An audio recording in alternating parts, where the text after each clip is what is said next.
My proper position is a little bit different from the other presenters, as my starting point is more from the planning of new storage facilities, and but still this can be used in any case of determination of storage space needed.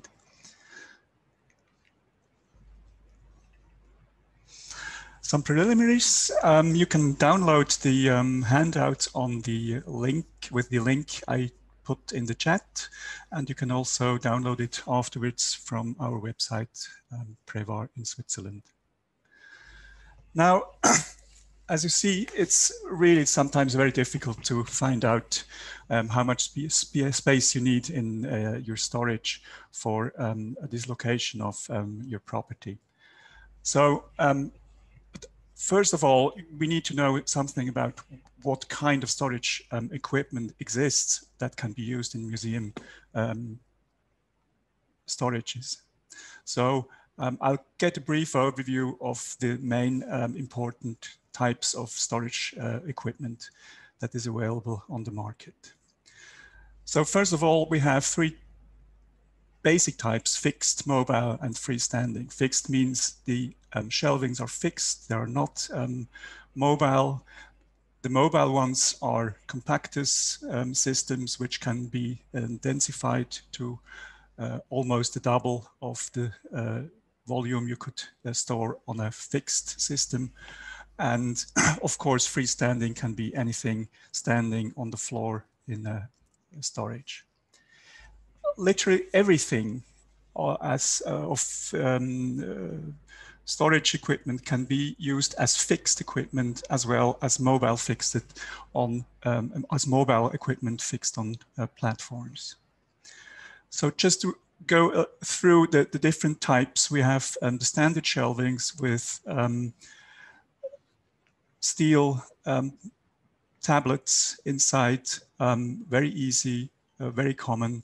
We have also ones that are undivided, so you can put on really long objects. On the other hand, we have the long span racks and shelvings, which are used for heavier and bigger objects, and also objects which are set on pallets, as you can see on the right side. All these shelving equipment can be used in different sizes, depths, and configurations. You can also have cantilever for long objects. You can have mobile platforms to put on bigger objects like furniture. You can have fixed mesh, fixed to the wall. You can have sliding mesh for precious gallery ware. You can, of course, also use some cabinets, glazed or unglazed.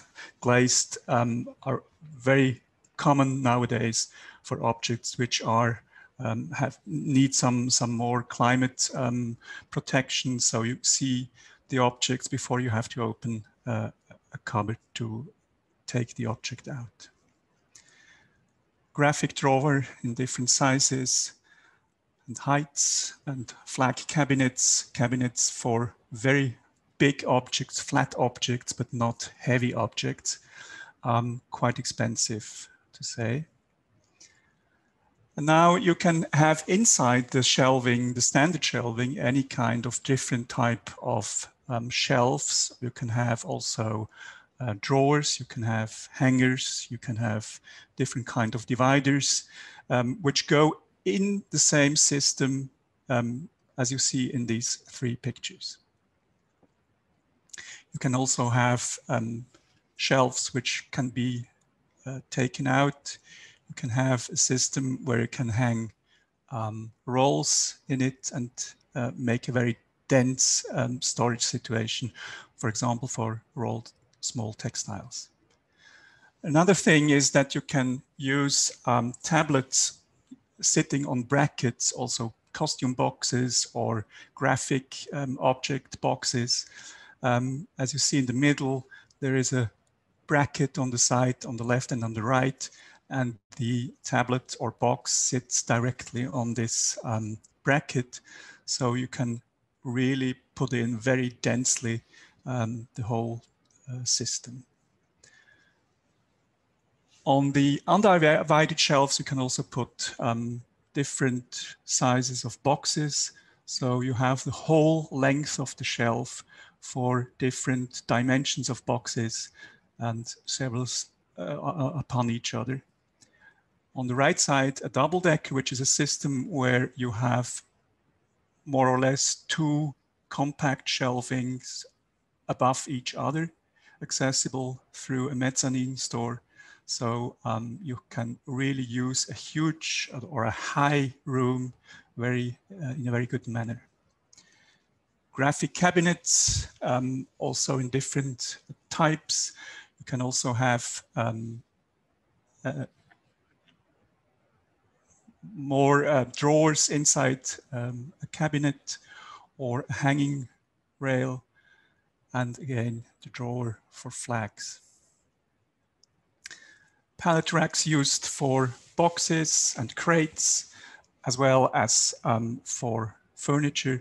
And you can also use these long span racks with bars dividing it up, so you can put in paintings or other objects.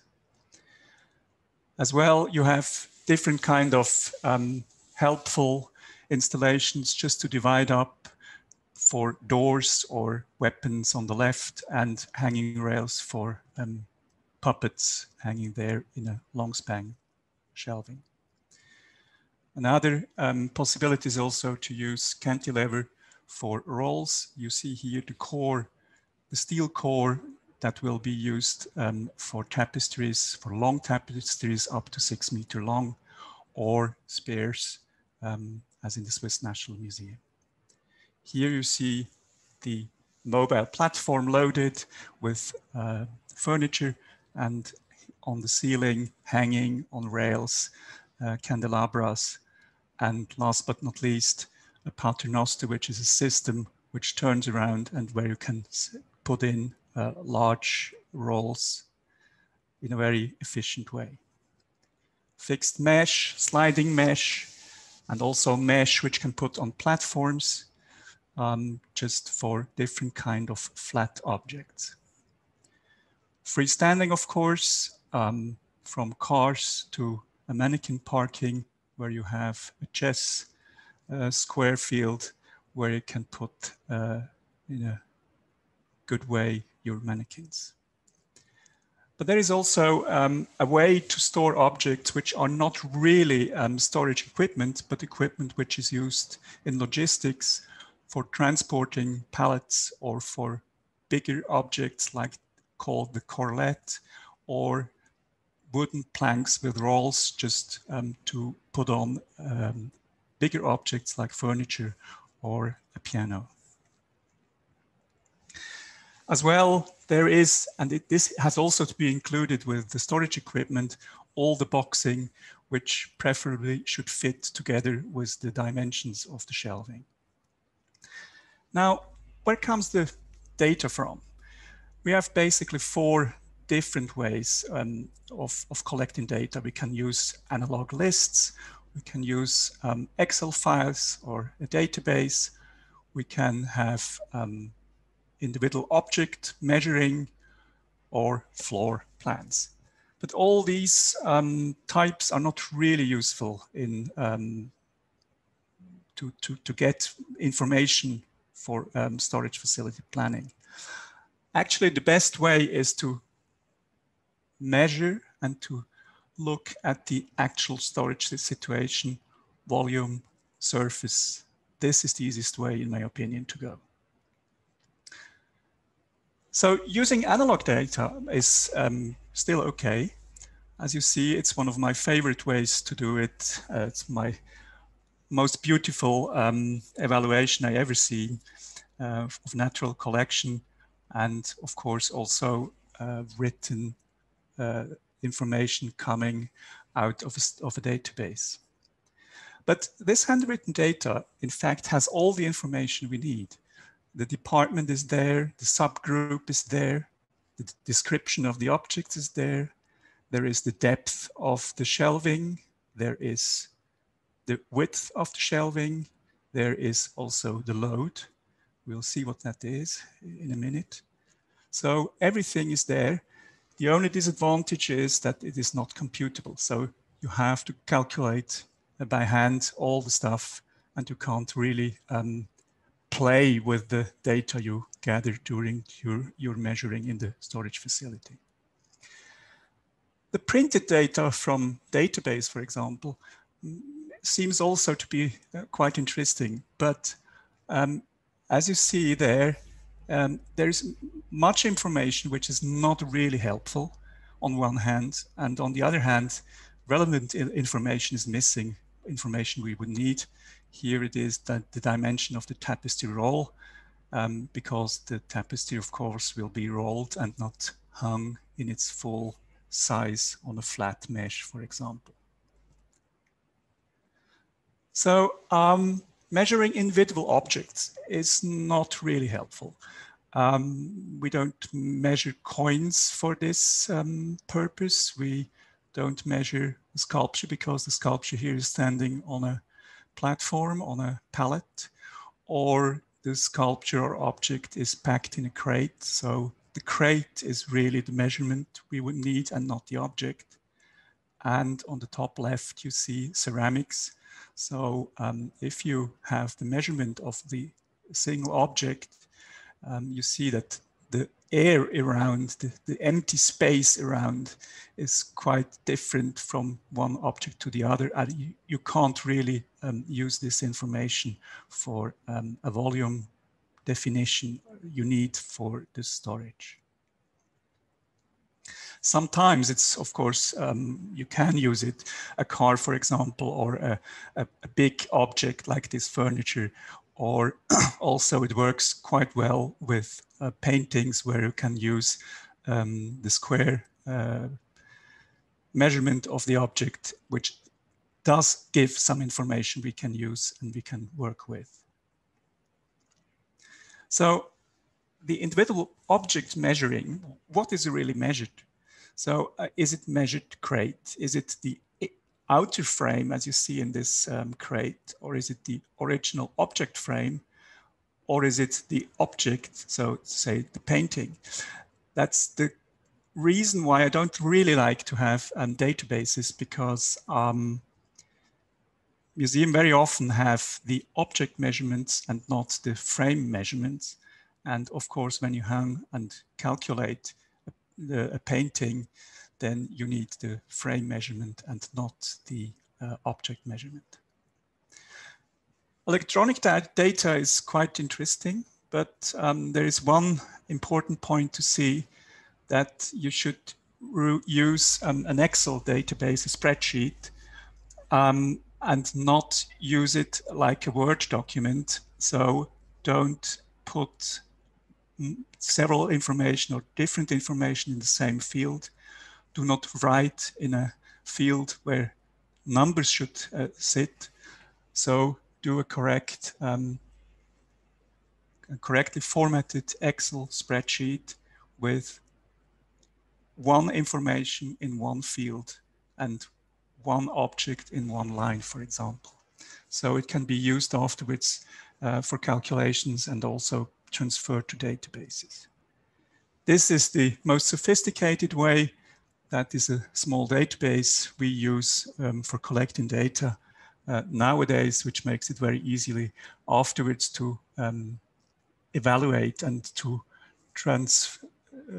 make some calculations which you can use in different situations. Sometimes we also see that there is a floor plan, and people think that the floor plan says gives enough information. So the surface gives just the measurement, the square meters, but no information on quality of the room, no information on the load, no information on the storage equipment available, no information on the object itself. So what do you think what you have in this room? And you have here a view just in this corner, and you wouldn't expect that this is in relation to this floor plan. So floor plans are not really helpful in our case. There's also one problem, that very often it's difficult to find out which are really objects. In these two pictures, you can see that there is only one single object which belongs to a museum and is a museum object, because very often it's mixed what is kept in these areas. So you have restaurant equipment, you have farmers equipment, you have boxes and material for packing, and not objects. So also already to find out what is the object is sometimes not very easy. How to measure? So think in modules. This is the most important point I can make because very often we don't have the really specific detailed measurement we would like to have. So make a module as for chairs, for example. Make one for big chairs, one for smaller chairs, or make a module for smaller furniture. And let's say if you have a height of 125, there will fit in many of the smaller objects. And then you have, for example, 2 levels of 125 in height, where you can put in all this furniture. You can also use the length. For example, very often cupboards are about 60 centimeters deep or 60 to 80 centimeters deep. So you can say, I need 25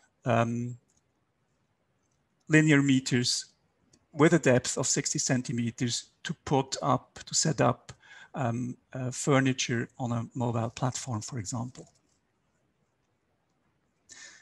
You can also use hangers, for example, as a unit and say there are 55 hangers or 200 hangers. You can use boxes as a unit. Any kind of module will facilitate it to work. You can use the pallet, which size is 80 by 120 centimeters, which is very often used for objects. You can use also the upper part with the frame you have on the pallets just as a unit to calculate, as well as boxes in any kind and any size you can imagine. Now, recording data, it is important to separate the present from the future. There you see a collection of costumes, and these costumes are on unpadded hangers. So when you will hang them in future, you will have to pad the hangers. So it will have a growth in volume, or you decide to unpack them. So probably, for example, you can use 2 items in one costume box. So I do it in 4 steps. First steps is record what I actually see on site in the storage facility on the actual site. And I record the type of storage furniture, the measures, and I always take an image of the situation. So every measurement is related to an image of the situation. Second, I define the actual load of the system. So how much overcrowded, overloaded is the system. And I also define what you want to change the dimension, for example, or the system when you change, for example, from hanging costumes to boxed costumes, or if you want to change from a dimension you have, which is not very practical, to a dimension in the shelving, which is more useful. And then afterwards, I define the growth for future incoming objects per group, but that can also be done later. So from present to future, I need these informations just to be set with enough information to be able to calculate the volume, basically, or the surface I would need. And one important thing is also that we have to define how we are measuring. So I always personally measuring the volume or the dimensions overall. So we have the overall volume, including all the framings and all the equipment we have to take in account for the calculation. How do we measure? You see there a picture, quite difficult to see where is really the storage equipment, rather clumsy system here, an old system, but it still works. And is this the volume I have to measure, or perhaps I have also taken account the lower part and the upper part? So basically what I need is the real volume where there are objects sitting in, and I would also like to know how many levels I have in this situation. So this is the first step, the overall measurement. Second step is the load, and load is basically nothing else than the excess volume you would need to have a situation where you can say it's in a correct and adequate way stored in a new storage facility. So these ceramics, for example, may be 150% overload. So I would need 50% more volume in future to store them correctly. The same here, as I said before, with the padding, there would be much more volume, perhaps double or even triple. And very often you have boxes, you don't know what is inside, but you know that when you open them, they will explode in volume. So it may be just the same volume in the best case, but it can be up to 6 times the volume you have in this card boxes. Now, what about future growth? It's a very difficult topic. First of all, as I said, we take the actual situation. What do I see on site? Which are the measurements and the sizes of the storage equipment? Then we add the load, which is a percentage, for example, 30%, 20%, 100% in excess to the actual situation. And then we are talking about growth. Do not mix up load and growth. That's something different. The load is to get an adequate situation for the objects which are actually available. The growth is including also future objects coming to the collection, entering newly to the collection. So it has nothing to do with the load at the actual situation. The problem now is that if you ask for 10%, that's easy. No problem. People will give you this success, this growth. 20% is also with good arguments. With 25%, you need really good arguments to get 25% extra volume for growth. Up to 29.99, it's exceptional. And I hardly ever had more than 30%. And it will almost always be cut back to something below. So don't ask for 30% unless you are an institution which is a pioneer institution, like, for example, architectural museums or film museums, which are just starting with their collection. They have to collect objects which are still on the market just for the starting and the build up of a core collection. But this is the reason why I make a division between the load and the growth, because the load is something we don't talk about with politicians or administration, because it's a question of conservation of the objects. And the growth is something of a strategic volume you still have for future entries to the museum. And frankly, nobody really knows how long once defined growth will last. I'm always asked, tell us how much we should have for growth in the next 20 years. I don't know it, because as soon as there's an empty space, museums start to collect, and it will be taken much earlier than you would think. 10 aspects to keep in mind.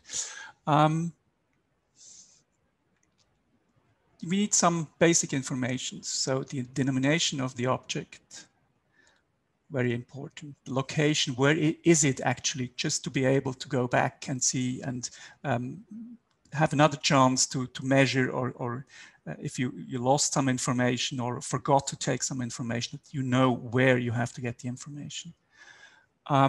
Take the dimensions of the actual storage equipment or module, then add the load or as a percentage of the actual volume you see, and then add growth for future collection development. And it is important also to define actually what you have seen as a storage equipment and perhaps what you would like to have changed in future. For example, you have a very deep drawer, difficult to handle, and you would like to have a smaller, less heavy system in future, which you can well handle in your daily work. And very important, take as many images and photographs as you can of the situation, preferably added to each entry in a database or in an Excel sheet, because sometimes it takes years until you can go a further step of creating or building even a storage facility. And when you see just the measurements and the data without an image, you have no idea what you have seen a few months or years ago. Then there are supplementary informations you can gather, but which are not that important in detail, but because they are more related to object groups, and it's about environment, which is a suitable environment, which are the risks of the objects. This is important not for the calculation of the storage facility, but maybe for the moving of the collection to a new storage facility. And of course, also potential hazards like pesticides, radioactivity. These are information which are also related to more to the handling of the object than to the calculation for storage facility planning. So now we have plenty of raw information, and what shall we do with this information? So we have, for example, square meters of paintings, or we have cubic meters of any other kinds of three-dimensional objects we know. With this information, we are able, together with the type of storage equipment, that dimensions, to define a certain kind of storage equipment we would like to have. You can now define linear meters of a certain shelving, for example, or how many square meters of mesh you would need to place all your paintings. And finally, you have to create with this information a layout in a new storage area, in a new building, for example. One point is also quite important. When we have this information, we can create, with the help of the height, which is in future used, we can say how much the projecting surface of the storage equipment is. But we still don't know how much surface is needed in a storage facility. So when you see here, the yellow part is the equipment with the projection or the footprint. And you see there that you need quite a lot of space in between for access to these shelvings. So for a standard shelving, it may be something like 130% in excess to the projection surface you would need for all this supplementary surface you need for access. When you have a mobile shelving, this can be much less. It can be about 70% in excess to the projecting surface. And this ratio is depending on the size of the shelving, the depth of the shelving, the type of the shelving, whether you are using just handling the object by yourself, or you need a forklift to handle the objects, then you would need much more space to access the different shelvings. This is where the knowledge of a storage facility planner, the know-how is really asked for, because this is really what matters in a planning. But what do architects and politicians really want to know? In fact, they want to know square meters multiplied by costs per square meter, and that's the investment. That's all what frankly, they want to know. The architect, they want to know square meters to be built in future. And the politician or the administration wants to know how much that costs. Perhaps the architects wants to know cubic meters, or, but it's very, very rare, unfortunately, the administration also wants to know how much that will cost to run a new storage facility. So from this data, you can go further on and make the layout in a room.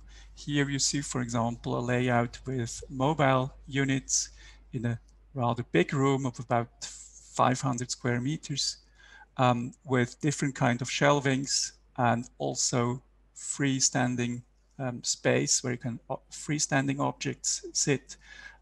This is also something which is quite important to have still space available which is not used and not planned with storage equipment. So when you have this on the basis of one room, you are almost at the end and you just fit in this information in different rooms for different collection, different departments, for example.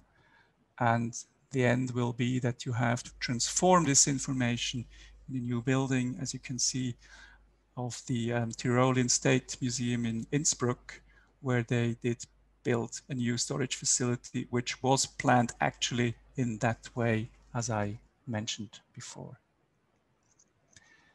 There are some resources where you can find information on our own website.